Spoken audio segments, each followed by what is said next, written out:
In retrospect, it was a proverbial perfect storm.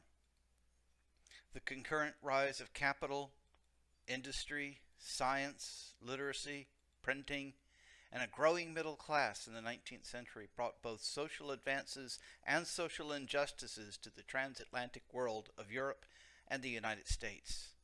Out of this swirl of change emerged the literature of realism and also its close cousin, naturalism. The practical and direct effects of realism in literature and other arts particularly suited American authors, many of whom for decades had already advocated for a more robust and honest portrayal of life, which, in their view, was not promoted in European literature. So let's look at the presence of realism in America.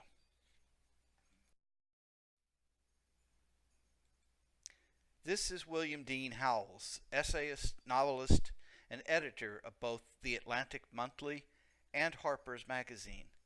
He was concerned about social justice in his country and also impressed by the realist authors he read and met in Europe. He felt their new realistic approach to depicting the lives of ordinary people should also be encouraged in the United States. Indeed, today we chiefly regard him as the principal promoter of literary realism in America, and in his editorial function he promoted the careers of several prominent American writers: Mark Twain, author of The Adventures of Huckleberry Finn; Paul Laurence Dunbar, poet and novelist; Stephen Crane, the naturalist author of The Red Badge of Courage; Charles Chesnutt, novelist and author of the short stories collected in The Conjure Woman; and Henry James, prolific novelist of books including Portrait of a Lady and Washington Square. Howells believed that not only was it possible through realist literature to achieve a marriage of artistry and ethics, but it was also an excellent way to promote social reform and progress. But how might an author do this? Howells and his peers offered no highly detailed theory of realism, but we can identify some of the common features of their approach. To begin with, the characters in these novels, short stories, and narrative poems should speak in ways appropriate to their background. Their speech, their beliefs, and their mannerisms should accurately reflect their personal economy, their education, their place in the social order as might be determined by their race, gender, wealth, religion, or personal history. The characters in these stories should resemble people one knows or might encounter in one's actual life. Their motives should be realistic, probable, and true to their characters. Twain's Huck Finn, a barely educated, poor white boy, struggles with ethical questions about slavery and sin. Larson's Helga Crane, a woman of mixed African and European ethnicity, struggles vainly to find a home free from racist assumptions. Wharton's Lily Bart, daughter of a prominent New York family, chafes under the restrictions and obligations of gender and wealth.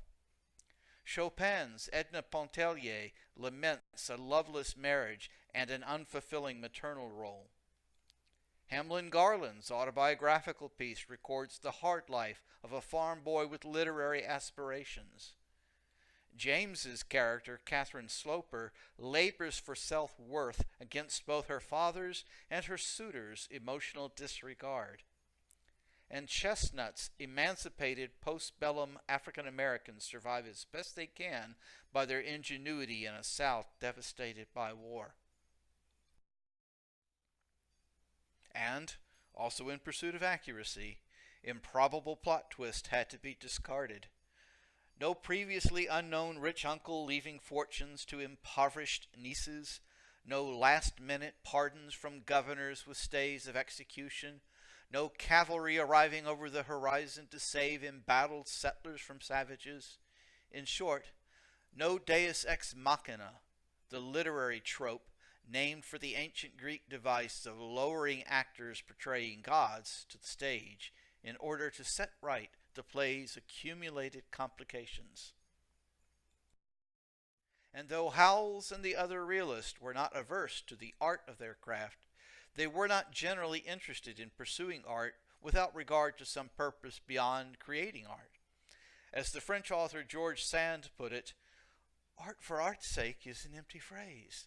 Art for the sake of truth, art for the sake of the good and the beautiful, that is the faith I am searching for. Or, as the American architect Frank Lloyd Wright said, art for art's sake is the philosophy of the well-fed. To represent the truth for most realist authors meant keeping it real, which to them was a clear deviation from their immediate predecessors, the Romantics, whose portraits of life as they believed it ought to be were seen to be ignoring life as it is. So making it real began with the rejection of romantic excess. For example, Walter Scott's Tales of Chivalry, which had been extremely popular in England and America during the first half of the 19th century, seemed irrelevant and quaint in an era of rapid social and technological change. The emotional distress of the unlucky lover in Goethe's Sorrows of Young Werther seemed overblown and melodramatic. And the American author James Fenimore Cooper's series of leatherstocking novels, with its train of adventures and stock characters, though popular, now seemed to be exaggerated heroics. What the realist wanted to create instead was verisimilitude, the sense of reality created by, in this case, a careful selection and implementation of words and sentences. Accurate, detailed descriptions of scenes, characters, and activities is one element of this. Here, for instance, is the description by Henry James' narrator in the short story The Real Thing, on his first viewing of the arrival of Mr. Monarch, a recently impoverished aristocrat. The gentleman, a man of 50, very high and very straight, with a mustache slightly grizzled and a dark gray walking coat. And here, Charlotte Perkins Gilman's narrator of The Yellow Wallpaper first describes the room she is meant to convalesce in. It is a big, airy room, the whole floor nearly, with windows that look all ways, and air and sunshine galore. And finally, here is Twain's Huck Finn, describing how he and Jim caught a fish. About the first thing we'd done was to bait one of the big hooks with a skinned rabbit and set it and catch a catfish that was as big as a man, being 6 foot 2 inches long and weighed over 200 pounds. Rather than creating intricate plots and constructing narrative surprises to hold a reader's attention, realists generally rather focused on character development and the drama of people reacting to and being shaped by the circumstances they meet. In Wharton's House of Mirth, we appreciate Lily Bart's discomfort and frustration hemmed in by patriarchal and class restrictions imposed on her by her proper social circle. We sympathize with Helga Crane's desperate search for a community that respects her individuality instead of any racist assumptions they might make about her. We empathize with Henry Fleming's struggle with his own fears and violence and death, and what it means to be brave, to be a man, in Stephen Crane's Red Badge of Courage. And of course, we follow Huck Finn's path to ethical maturity as he must decide whether or not to betray his friend Jim and return him to slavery.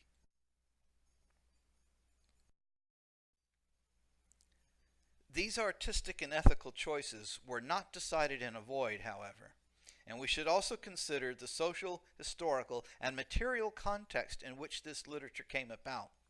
We should consider their influences. The development of photography, as a case in point, raised the stakes on what it meant to represent the world, to represent life as it actually appeared to people. On the one hand, it created a desire for accurate details and representation, and on the other hand, it probably pushed the art of literature to explore areas that the camera could not reach as well, the interiority of the mind and the development of character. We should also remember that better printing technology, cheaper paper production, and the growing disposable income of a large middle class seeking entertainment and education created a perfect market for the burgeoning numbers of periodicals created, only a few of which are represented here.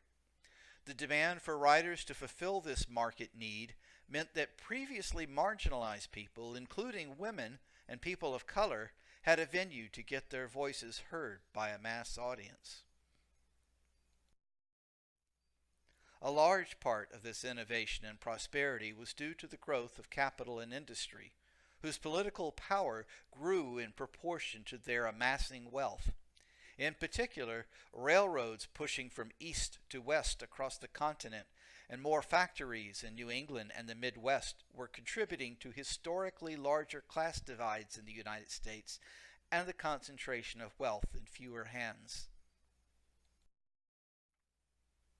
Consequently, American urban communities grew rapidly in size and influence as well. Cities like Chicago, seen here represented by the 1893 Columbian Exposition they hosted, seemed to grow up overnight. New York was growing to rival London as an international financial center. San Francisco, Atlanta, and St. Louis, as well as other cities, grew, and whereas previously the largest proportion of Americans lived in rural communities, that proportion was changing quickly. As the 19th century rolled into its final act, the theories of Karl Marx and others studying the economic stratification of societies entered the cultural conversation, which led many people to consider the artificiality of class structures and the persistence of those structures across generations, impeding upward social mobility. The proliferation of mechanized factories bore evidence to these ideas, as the most vulnerable segments of the populace, new immigrants, poor children, and young women, supplied a significant part of that labor force.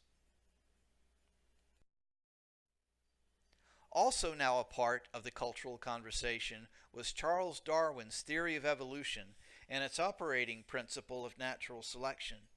And though the Englishman Herbert Spencer's phrase, survival of the fittest, unfortunately promoted the idea that those rewarded with social and financial success were the most deserving of it, more importantly, Darwin's ideas about the role of the environment as a shaping force provided more thoughtful notions for writers and others to explore the conditions under which people lived. Perhaps it made a difference whether one was a child of the urban middle class, or of sharecroppers, or poor immigrants.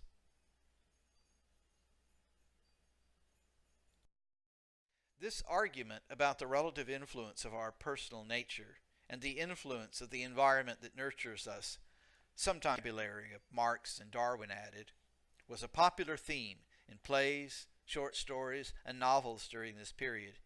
In particular, the naturalists latched on to the idea of a set of relentless forces, including environment and heredity, against which less fortunate individuals vainly struggled. Consequently, their work, in contrast to the realists, tended to be deterministic, pessimistic, and focused on the lower economic classes.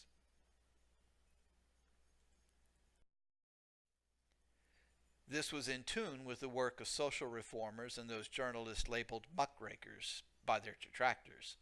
Among these were Ida M. Tarbell, Louis Brandeis, Ida B. Wells, and Lincoln Stevens. We may add to that list the photographer and social reformer Jacob Riis, whose photographic essays depicting New York City's poorer citizens were soon collected and published as How the Other Half Lives.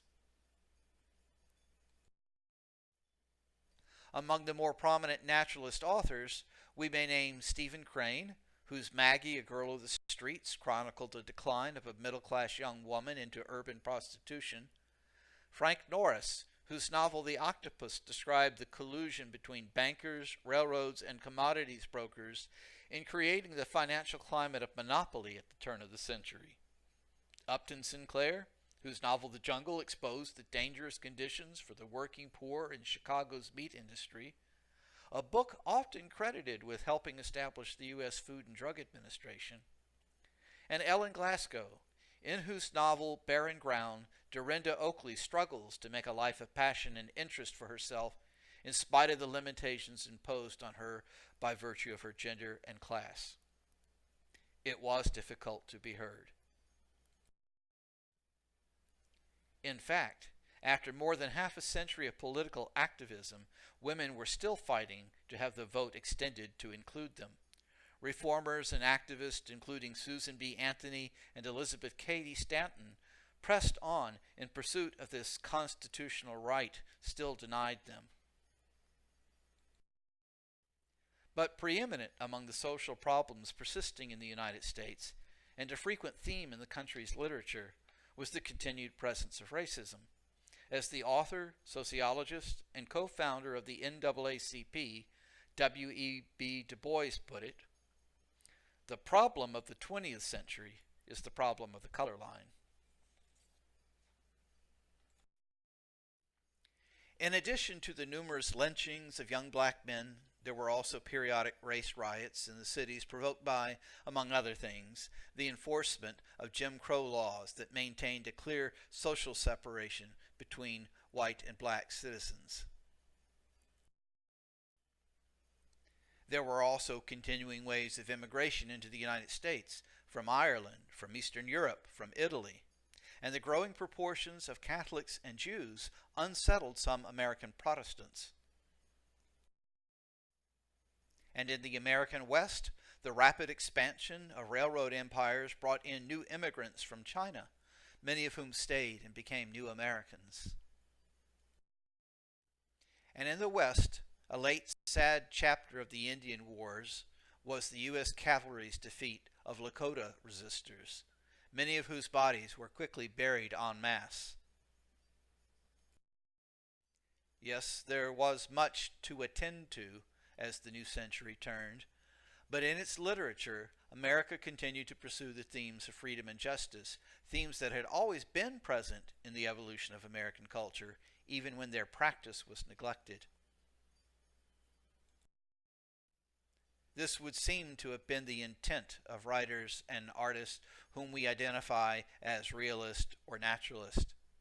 As William Dean Howells describes it, in ironically romantic phrases, realism pursues the truth because if the book is true to what men and women know of one another's souls, it will be true enough, and it will be great and beautiful.